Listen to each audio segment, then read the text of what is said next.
नमस्कार मंडळी, जय गोमाता, जय काशिलिंग बिरदेव. काशिलिंग गोशाळेतील हा स्लरी प्लांट आहे. या गोशाळेमध्ये 160 देशी खिलार गोमाता आहेत. यांच्या शेण व गोमूत्रापासून आपण या ठिकाणी स्लरी तयार करतो. ही या पद्धतीने स्लरी तयार होते.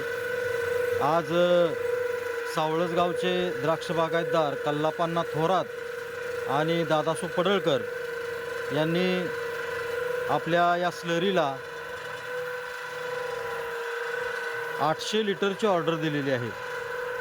200 लिटरचे 4 बॅरेल त्यांनी ऑर्डर दिली आणि ऑर्डर आज आपण पूर्ण करण्यासाठी या ठिकाणी हे पाहू शकताय तुम्ही की आपण या 4 बॅरेलमध्ये ती स्लरी भरत आहोत. या पाईपद्वारे ही बॅरेलमध्ये स्लरी निघालेली आहे. त्यांनी सुरुवातीला 50 लिटर स्लरी नेली होती गेल्या वर्षी आणि ट्रायल घेतली होती थोड्या झाडांवरती. तर त्या झाडांचं पीक अतिशय चांगलं आणि उत्तम दर्जाचं आलं. त्याचं हार्वेस्टिंगही झालं आहे थोड्या दिवसांपूर्वी. अतिशय चांगला रिझल्ट त्यांना आलेला आहे. गर चांगला भरला होता, क्रॅकिंग झालं नव्हतं, शायनिंग आली होती.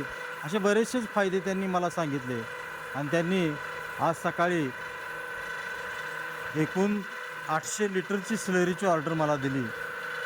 त्यांचं मी या ठिकाणी धन्यवाद व्यक्त करतो. कारण आपल्याला या स्लरीच्या प्लॅन्टच्या माध्यमातून कोणताही बिझनेस किंवा कंपनी किंवा धंदा हा उद्देश नाही आहे.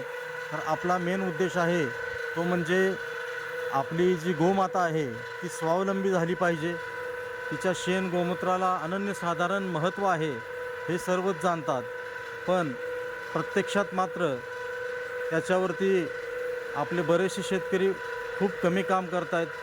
अलीकडं बरेच शेतकरी, प्रगतशील शेतकरी किंवा नवनवीन शेती करणारी आपली तरुण पिढी आहे ती असे नवनवीन प्रयोग करून जीवामृत वगैरे करून शेती पिकवण्याचा, शेती रसायनमुक्त करण्याचा अतिशय चांगला प्रयत्न करत आहे.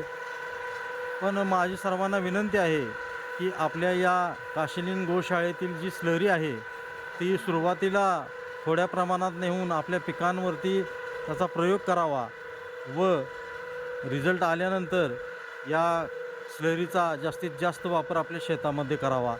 त्यामुळं आपली शेती ही सुजलाम सुफलाम होईल, तिला नवीन ऊर्जा मिळेल. रासायनिक खतांच्या अतिवापरामुळे तिचं जे नुकसान होत आहे ते थोडंसं का कुठे का होईना पण भरून निघण्याचा या ठिकाणी आपल्याला उपयोग होईल.